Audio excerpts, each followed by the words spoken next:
el trabajo infantil, de lo que se llama trabajo infantil para las comunidades campesinas indígenas, nosotras lo vamos acompañando en el momento que nosotras, bueno, yo hablo desde que era niñez también, ¿no? Y que he vivido, que de hecho nací en el campo en el 90, eh, para que mi madre me parió en la comunidad donde yo estoy, y que nosotras desde niñas siempre recordamos de lo que decía el compañero Martín, de decir, nosotras todos los días teníamos que ir a 3 kilómetros, 5 kilómetros a buscar agua en una zorra, ¿no? Con un tacho. Y que eso fue cambiando con muchas de las políticas que se han ido haciendo, bueno, especialmente en el gobierno de Néstor y Cristina, de aljibes, y que el movimiento, a través de la organización, hemos podido llegar a esos proyectos de Estado, ¿no? Poder hacer aljibe en los lugares, que eso en Santiago del Estero hemos podido como organización coordinar con el Estado y poder hacer en muchos lugares, que nos falta hacer en muchísimos lugares, pero en esa construcción vamos también, ¿no? Que tiene que ver con esto, ¿no? Con la esperanza de que hay un mundo posible y que en muchos de los lugares estamos haciendo que ese mundo sea posible y defendiendo territorio para esto, ¿no? De decir, nosotras como Vía Campesina decimos que las campesinas y campesinos, las pescadoras artesanales, somos lo que vamos a enfriar el planeta, ¿no? Entonces, y que tiene que ver con esta construcción. Nosotras, no sé, digamos, tenemos un momento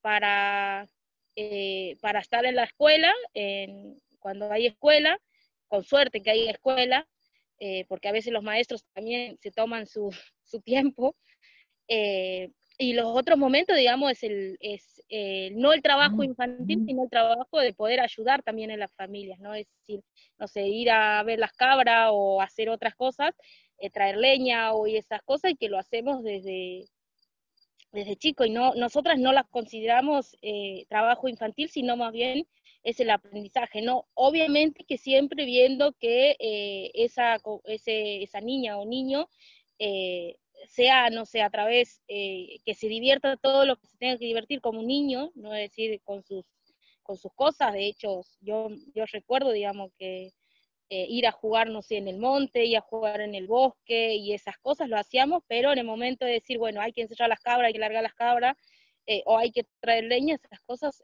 lo hacíamos desde el lado más eh, de eso, ¿no? Que había que hacer en la casa, pero sí hay otro, digamos, que es la explotación de los niños, ¿no? Es decir, hace un tiempo salió una nota de Salta, que ahora recuerdo, ¿no? Que la explotación de los niños, y que se da en muchos de los lugares, eh, no tanto, digamos, en las comunidades indígenas, sino más bien el trabajo esclavo, ¿no? Que se hace en los campos y que se hacen, no sé, digamos, una familia trabaja en un campo y bueno, y el niño es parte de ese, no sé, te pagan un sueldo al padre, pero trabaja la madre, trabaja el hijo, trabaja, no sé, digamos, como esas cosas se ve mucho, ¿no? Y otra de las cosas que yo quería aclarar, que he visto en el chat, era sobre el tema de las ONG, ¿no? Nosotras, se habla de Incupo, y no sé, la otra ONG, PB, no sé qué, y CENEP, ¿no? Nosotras, o por lo menos el CENEP que yo conozco, o que he conocido, que hoy no existe más, que cuando inicia el MOCASE, digamos, inicia como CENEP, digamos, en muchas del acta y la cosa, porque nosotros empezamos con una cooperativa y la cooperativa estaba a través del CENEP. No sé si hablan de ese CENEP o hay otro CENEP, pero nosotras como Mocase no somos de Incupo, nosotras somos un movimiento social. Incupo es otra ONG que está en algunas partes de Santiago del Estero, pero no es parte del Mocase. Creo, Nosotros somos Margarita, una organización Margarita, social, ¿no? No que sé si sí. están hablando del mismo Incupo y del mismo CENEP, o es otra cosa, porque ahí habla de la vía campesina también, por eso quería ver de acá. Cuando habla, creo, esta compañera Margarita, es para identificar quiénes son las organizaciones que están acompañando las radios parroquiales o las comunidades eclesiales de base.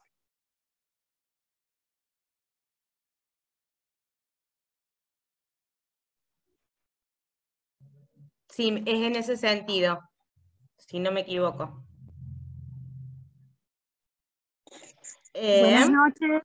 Buenas noches a todos y todas. Siguiendo el hilo de las respuestas a las preguntas que planteamos al inicio de las exposiciones, el relato de las organizaciones que se llaman ONGs de primera generación y que son las que en la década del 80 en varias provincias estuvieron vinculadas a la Iglesia y al surgimiento y al acompañamiento de las organizaciones campesinas y los movimientos campesinos.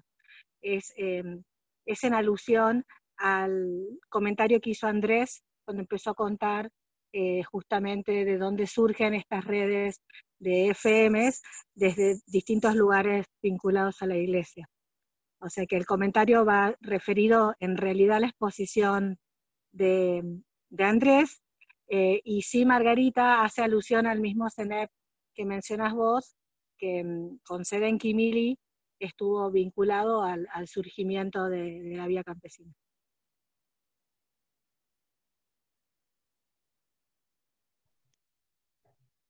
Bueno, ahí se clarificó entonces un poco, Margarita, sobre el que vos planteabas. Sí, sí. Y tenés otro, a ver, no, Martín tiene otra pregunta.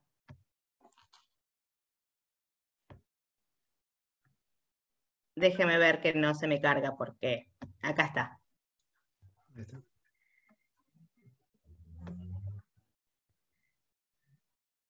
Ay, se me fue la pregunta, Martín, ¿podés creer? Yo quería agregar un cachito nomás, cuando hablaba de Sí, las hasta que yo acciones, busque ¿no? la pregunta, Claro, gracias. viste cómo es la radio, ¿no? Ay, sí. A nosotros que no tenemos internet en la radio, cada vez que no puede cargar el teléfono, el otro mira y el frontón, viste, el que está del lado que opera y que conduce, digamos, tenés que tirar. Pero no, porque las Gracias. acciones, mira, acá una compañera está participando también, como oyente, veedora, no sé cómo, bueno, porque está en Zoom, me acaba de mandar un flyer de a lo que obliga a la radio, ¿no? Por ejemplo, este viernes, debido a la comunicación que en estos últimos tiempos, como quieren voltear la ordenanza municipal que protege a nuestra cuenca de agua, el Estado provincial, ¿sí? Del gobernador Jalil, ¿no? Del Frente para Todos, al igual que Nación, nuclea a los trabajadores de la minería y de alguna u otra forma los obliga a tratar de repetir o imitar estrategias de lo que va saliendo a partir del encuentro comunitario y de la construcción de la comunicación comunitaria. Y por lo general, la mayoría de estos encuentros que ellos proponen para querer comunicar, a los cuales nosotros estamos obligándolos permanentemente, debido al trabajo que hacemos de comunicación, terminan tomando formas, digamos, de, ¿cómo puedo decirte?, aglomeración de voluntades que no están nunca claras porque, digamos, decir que, o cómo haces para comunicar, ¿sí? Que entre un cerro de 5.500 metros a 12 kilómetros abajo vas a hacer un triple agujero de lo que sería el lumbrero, o sea, más o menos son más de 23 kilómetros de open pit, y abajo 17 kilómetros está Andalgalá. Entonces, ¿cómo puedes hacer para comunicar de que no vas a afectar al cambio climático, que no vas a contaminar y no vas a dejar a todo un pueblo sin agua?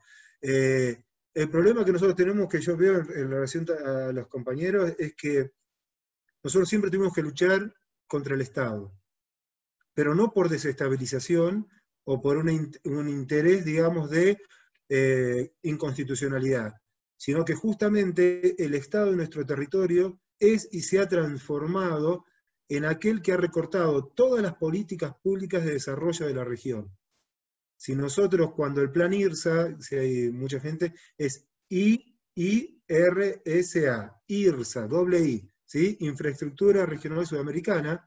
Ahí, si ustedes ven el mapa de los fuegos, el mapa de la soja, el mapa de la megaminería, el mapa del fracking, van a encontrar muy claramente cómo la mayoría de los protocolos que durante estos últimos 15 años se han puesto de seguridad por parte del Estado Nacional implica represiones sucesivas, ¿sí? Y sistemáticas, ¿sí? Nosotros tenemos compañeros de comunidades que han muerto, que han sido, que tenemos prácticamente la mayoría están todos judicializados de la Asamblea, ¿sí?